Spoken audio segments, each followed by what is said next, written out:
Hello friends, so today we are going to start with the remaining part of animal tissues. So हमने पिछली class में कौन कौन से टॉपिक्स पढ़ लिए थे? We studied about epithelial tissue and connective tissue. So today we are going to deal with muscular tissue and nervous tissue.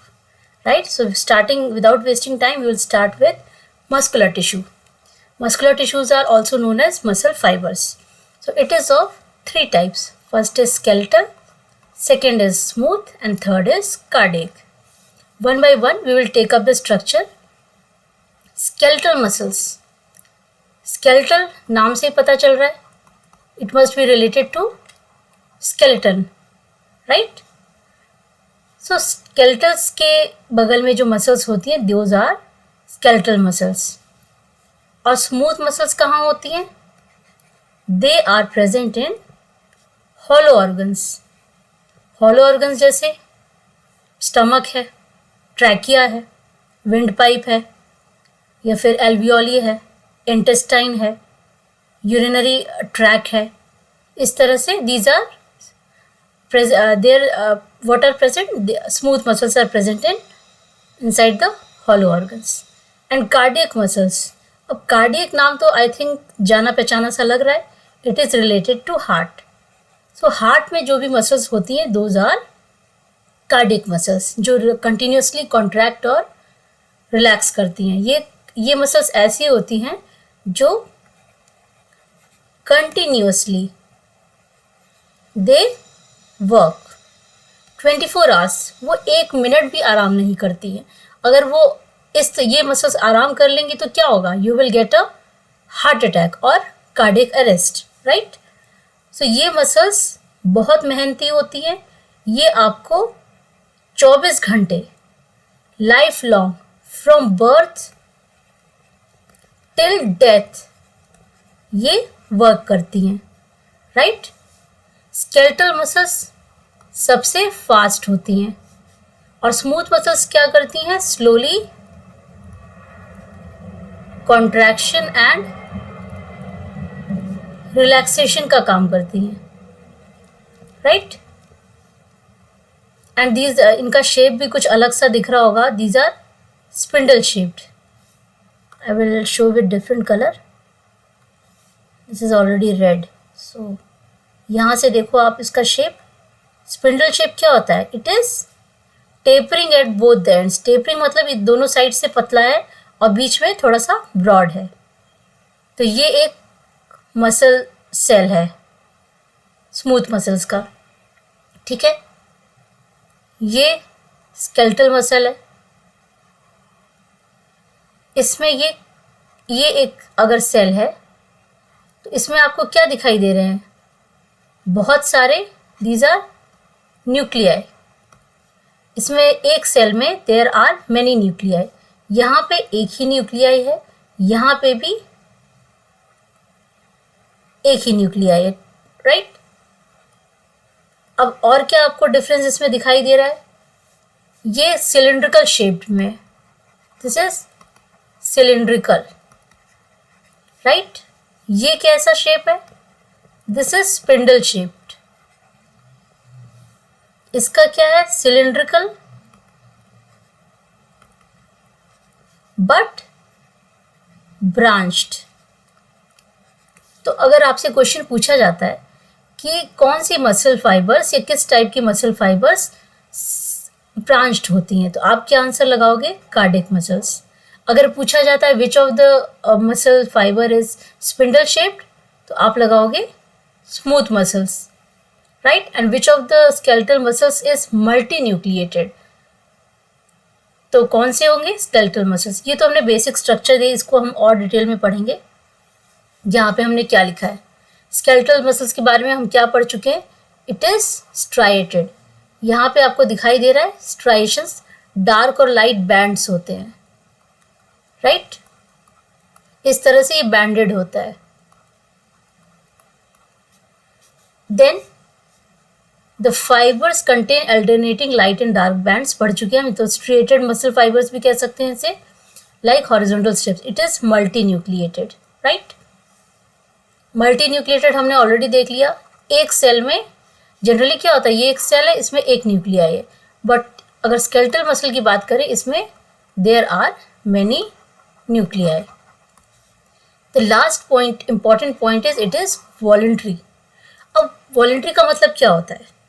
Voluntary, अभी क्लास में आपसे पूछा कि कौन कौन से बच्चे डांस कंपटीशन में पार्टिसिपेट करना चाहते हैं, तो कुछ बच्चे डायरेक्टली हाथ उठाएंगे, yes we want to participate, मतलब अपनी मर्जी से वॉलंटियरली कहेंगे। तो ये क्या हुआ? वॉलंटियरली, मतलब अपने आप हम इन मसल्स को कंट्रोल कर सकते हैं। ठीक है, जैसे हमें मूवमेंट करना है, ये स्केलेटल मसल्स का जो बेसिक फंक्शन है वो है मूवमेंट ऑफ बॉडी पार्ट्स। जैसे हमें मूवमेंट करना है, हमें मम्मी ने बुलाया बेटा इधर आओ, तो आप दौड़ते हुए चले जाओगे, तो आपकी मसल्स आपकी कंट्रोल में, आपको जाना है आप जा सकते हो, आपको नहीं जाना आप बैठे रहोगे चुपचाप। तो आपकी मर्जी से आप इन मसल्स को कंट्रोल कर सकते हो, राइट। तो ये मूवमेंट कंट्रोल करता है एंड दीज आर वॉलंटरी। और इन तीनों मसल्स में only skeletal muscles are voluntary, मतलब हम इसे अपनी मर्जी से, अपने कॉन्शियस माइंड से इसको कंट्रोल कर सकते हैं, राइट। अब स्मूथ मसल्स की बात करें तो शेप हमने से देख ही लिया, इसका शेप स्पिंडल शेप्ड है, इट हैज़ नो स्ट्रिएशंस, इसमें इस तरह से स्ट्रिएशंस या स्ट्रिप्स नहीं है। उसके बाद they have bundles of thin and thick filaments, right. Nucleus इसमें एक है, सिंगल न्यूक्लियस है, and these are involuntary. Involuntary का मतलब क्या होता है? वॉलंटरी का जस्ट अपोजिट।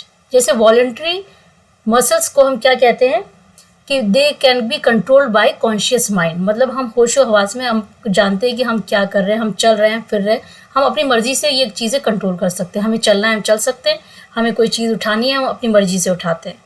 लेकिन स्मूथ मसल्स कहाँ प्रेजेंट होती हैं? हॉलो ऑर्गन्स में। जैसे अगर स्टमक में ये प्रेजेंट है, हमने खाना खाया तो क्या होगा? खाने का डाइजेशन स्टार्ट होगा। हम ये तो नहीं कहते हैं कि नहीं आज मुझे खाने का डाइजेशन नहीं करना है, कल करेंगे डाइजेशन, तो क्या हम इस प्रोसेस को रोक सकते हैं? No, it is not under our control. तो क्या कह सकते हैं? नॉट अंडर आवर कंट्रोल, ठीक है। अनकॉन्शियसली कंट्रोल्ड, मतलब माइंड अगर कहता है खाना नहीं पचाना है तो ऐसा नहीं हो सकता, ये अनकॉन्शियसली अपने आप खाना डाइजेस्ट हो जाएगा। तो smooth muscles are involuntary. Now if we talk about cardiac muscles, heart में प्रेजेंट होती हैं। इट लुक्स स्ट्रेटेड और स्ट्रिप्ड, मतलब जैसे स्केलेटल मसल्स में यहाँ स्ट्रिप्स नज़र आ रही थी, यहाँ भी इसमें स्ट्रिप्स होती हैं, और ये दिख रहा है ब्रांच, कई ब्रांचेस होते हैं, इट इज ब्रांच टिश्यू। और क्या लिखा है इसके बारे में? The bundles are branched like a tree but connected at both ends, right. Unlike skeletal muscle tissue, the contraction of cardiac muscles is usually not under conscious control. मतलब अगर हमें हार्ट को, हम कहते हैं कि नहीं 1 घंटे के लिए हम रेस्ट दे देते हैं हार्ट को, हार्ट बीट ना करो, तो ऐसा होता है? नहीं। का हार्ट, मैंने बताया cardiac muscles, these are the only muscles which continuously work, which continuously contract and relax, and these are not under our control, right. So these are involuntary, मतलब हम अपनी मर्जी से इसे कंट्रोल नहीं कर सकते। जब से हम पैदा हुए तब से ये हार्ट बीट करता है, कार्डियक मसल्स कॉन्ट्रैक्ट और रिलैक्स करती हैं, और जब तक हमारी डेथ नहीं हो जाती तब तक ये कार्डियक मसल्स चलती रहती हैं, राइट। अब हम इसको बॉडी में देखते हैं कहाँ कहाँ। दीज आर स्केलेटल मसल्स, पूरी बॉडी में होती हैं, स्केलेटल के अराउंड स्केलेटल मसल्स टिश्यू। सबसे लंबी यहाँ पे थाई बोन में होती है, थाई बोन के अराउंड होती है, ठीक है। सबसे छोटी स्मॉलेस्ट स्टेप्स जो ईयर बोन होती है उस वहाँ पे होती है। और सबसे स्ट्रॉन्ग कोई मुझे बताएगा कौन सी होती है? ये जॉस के ऊपर जो गम्स होते हैं, these are around mandibles, these are strongest, right, these are longest. तो ये हमने क्या पढ़ लिया? These are striated, these are multinucleated, they are stripped and these are voluntary, right. अब स्मूथ मसल्स, इसको हम लास्ट में देखते हैं।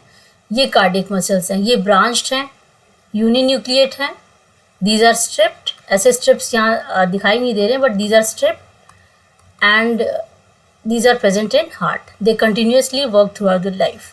नाउ स्मूथ मसल्स को हम थोड़ा डिटेल में देखते हैं। ये हर सिस्टम में, जैसे कार्डियोवास्कुलर सिस्टम या सर्कुलेटरी सिस्टम है, respiratory system, digestive system, renal system, reproductive system, सब में प्रेजेंट होता है। अब कहाँ प्रेजेंट होता है वो हम देखते हैं डिटेल में। स्मूथ मसल्स, अब जैसे रेस्पिरेटरी सिस्टम की बात करें तो trachea, bronchial tube, alveolar ducts, ये क्या हॉलो ऑर्गन्स हैं। ये क्या करते हैं? Smooth muscle fibre, it regulates inflow and outflow of air. तो कॉन्ट्रैक्ट करना, रिलैक्स करना इनका काम होता है। तो ये एयर को कंट्रोल करते हैं, कितनी एयर जाएगी, कितनी बाहर निकलेगी, तो इस तरह से। सर्कुलेटरी सिस्टम में आर्टरीज, वेन्स, कैपिलरीज, ये हॉलो ट्यूब्स होती हैं। तो स्मूथ मसल फाइबर क्या करती है? It regulates blood pressure and blood flow. Digestive system की बात करें, these are the hollow organs. ये आप एक स्क्रीनशॉट ले सकते हैं क्योंकि इसमें सारे स्मूथ मसल्स फाइबर की लोकेशन बताई गई है और फंक्शन बताया गया है। तो ये regulates flow of material in the gut, मतलब फूड को यहाँ से पुश करना है, पेरिस्टाल्टिक मूवमेंट हो रहा है, फिर इंटेस्टाइन के थ्रू वेस्ट को इजेक्ट करना है। तो ये सारा जो मूवमेंट है कौन रेगुलेट कर रहा है? Smooth muscles, right. अब रेनल सिस्टम है, इसे एक्सक्रीटरी सिस्टम भी कह सकते हैं। इसमें कौन कौन से ऑर्गन्स होते हैं? यूरिटर, यूरिनरी ब्लैडर, यूरिथ्रा, सब में स्मूथ मसल्स क्या करती हैं? ये regulate flow of urine through out the system. And the last is reproductive system, इसमें स्पर्म का मूवमेंट है या फिर ओवम का मूवमेंट है, ये डिलीवरी है, ये सारे मूवमेंट कौन कंट्रोल करता है? Smooth muscles. जैसे ये है memory glands, uterus, genital ducts, prostate glands, scrotum. तो जो भी है ये सारे स्मूथ मसल्स के बारे में हमने पढ़ लिया है, ये हम ऑलरेडी देख चुके हैं। अब इस टेबल को आप स्क्रीनशॉट ले सकते हैं, राइट। इसमें डिफरेंट फंक्शंस या स्ट्रक्चर जो भी कैरेक्टरिस्टिक्स के बेसिस पे डिफ्रेंशिएट किया गया है। These are skeletal muscles, these are smooth muscles, these are cardiac muscles. अब शेप इनका डिफरेंट होता है। स्केलेटल हमने पढ़ा था सिलेंड्रिकल होता है, muscles smooth muscles spindle shaped होते हैं, और कार्डियक मसल्स क्या होते हैं? सिलेंड्रिकल। इसी तरह बाकी चीज़ें, स्ट्रिएशंस किस में प्रेजेंट है, किस में एब्सेंट है, ब्रांचेस किस में हैं, नेचर कैसा है। Skeletal muscles are the only voluntary muscles. Now nucleus की पोजीशन या नंबर कितनी है? मल्टीपल, बाकी दोनों में single. Regeneration power, skeletal muscles में रीजनरेशन पावर होता है, स्मूथ मसल्स में होता है, but it is absent in cardiac muscles. अगर इसलिए कभी हार्ट की मसल्स को अगर नुकसान पहुंचा दिया आपने तो वो दोबारा रीजनरेट नहीं करेंगे। तो अपना दिल संभाल के रखना, right. Now division ability, absent, present, और यहाँ पे एब्सेंट, ठीक है। तो इस टेबल का आप स्क्रीनशॉट ले सकते हो, मैं ये रब कर देती हूँ, आप एक बार स्क्रीनशॉट ले लो। ये टेबल बहुत इंपॉर्टेंट है, राइट। जस्ट अ मिनट, ठीक है। आप इनका स्क्रीनशॉट ले लो, और बिना लिखे तो पढ़ना ही नहीं है, आपको ये याद नहीं होगा, because you are studying it for the first time if you are a school going student, right. तो आपने इसका स्क्रीनशॉट ले लिया है, I think yes. Now we will move to next issue. This is the last but not the least. This is nervous tissue and neural tissue. The brain, spinal cord and nerves are all composed of the nervous tissue. Right? तो ये parts हैं brain, spinal cord और nerves किससे बनी होती है? Nervous tissue से. इसके 3 पार्ट्स होते हैं एक नर्वस टिश्यू के. सेल बॉडी, ये न्यूरॉन के 3 पार्ट्स होते हैं. Neuron is the basic unit of brain, right. Cell body, axon और डेंड्राइट. अब इसका फंक्शन हम देखते हैं. फंक्शन के पहले इसका स्ट्रक्चर. ये इतना आप जो देख रहे हैं, दिस इज सेल बॉडी. ये इसे हम सोमा भी कहते हैं. इसके बाद ये एक्सॉन है, ये एक्सॉन टर्मिनल्स. फिर यहाँ से दूसरा नर्व सेल शुरू होता है. तो इसमें कौन कौन से इंपॉर्टेंट है वो मैं मार्क कर देती हूँ. Dendrites, these are branch structure around the cell body. This is cyton. these are Nissl's granule. इस तरह से डॉट्स होते हैं.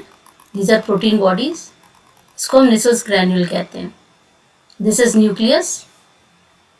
अब ये जो लंबा सा टेल टाइप बॉडी दिख रहा है, दिस इज एक्सॉन, राइट. इसमें ये प्रोटीनेशियस कवरिंग होती है, ऐसे ये जो दिखाई दे रही है आपको, ये दिख रही है. This is myelin sheath.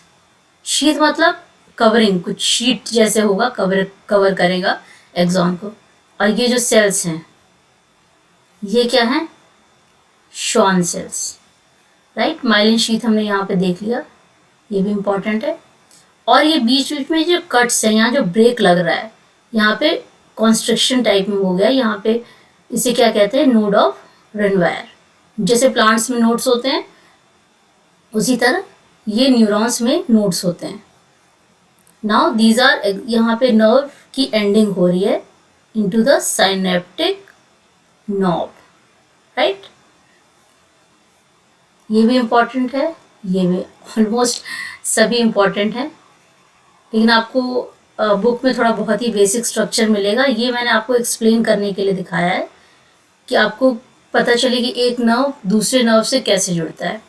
तो अगर ये स्टार्टिंग पॉइंट है, अभी मैं आप कनेक्शन दिखाती हूँ आपको. जस्ट सी, ये हमारा क्या है? डेंड्राइट. ये सेल बॉडी है. फिर यहाँ से एक न्यूरॉन गया, ब्रांच में एक्सॉन टर्मिनल बना, फिर साइनेप्टिक नॉब. फिर इन साइनेप्टिक नॉब की से क्या कनेक्ट होता है? This is dendrite of other cell, right.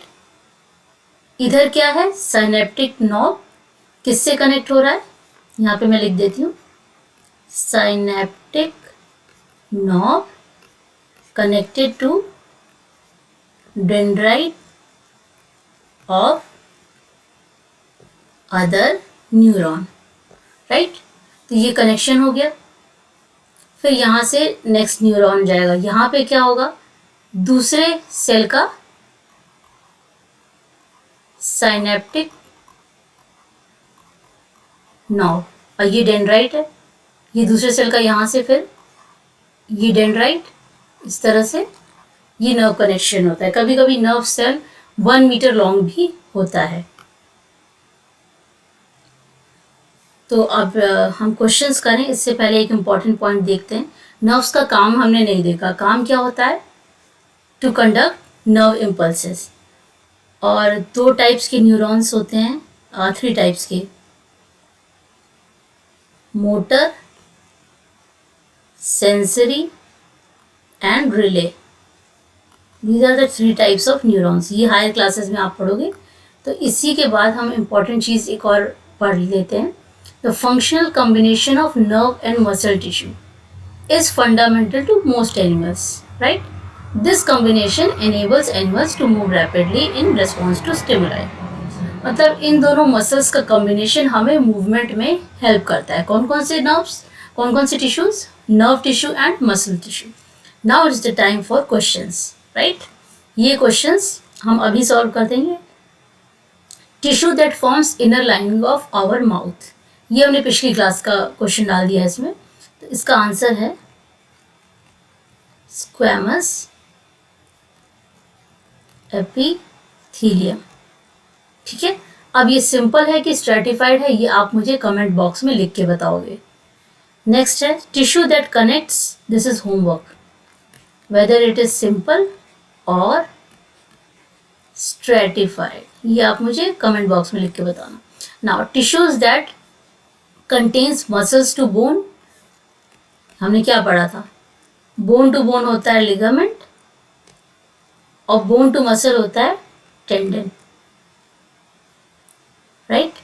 ये किस टाइप का कनेक्ट टिश्यू है, this is a type of connective tissue. और कौन कौन से थे, ब्लड, बोन, इस तरह से सारे आपने याद किए थे। Now tissue that stores fat in the body, adipose tissue, it is again connective tissue. Connective tissue with a fluid matrix, fluid, only fluid connective tissue कौन सा था, blood, ये आप ले connective tissue. Tissue present in the brain, ये अभी हमने just पढ़ा है, this is nerve tissue. With this the chapter animal tissues is over. Hooray! So we will meet in the next class with another new chapter. Till then, revise from NCERT. Bye-bye.